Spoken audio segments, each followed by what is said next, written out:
IPL 2025 GT वायजेस LHG.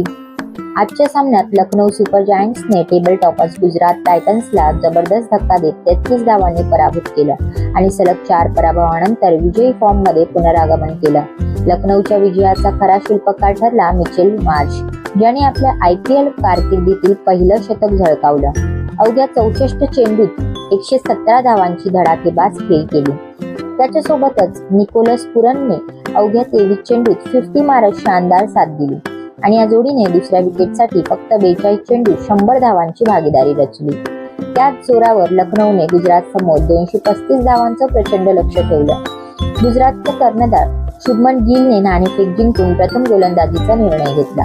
प्रत्युत्तरात गुजरातने दमदार सुरुवात केली, पण मधल्या फळीतल्या अपयशामुळे ते फक्त 202-9 पर्यंतच मजल मारू शकले.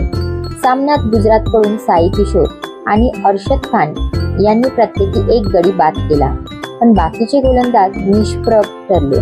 या विजयामुळे लखनौने थोडा आत्मविश्वास मिळवला असला तरी ते अद्याप गुणतालिकेत 7व्या स्थानावर आहेत.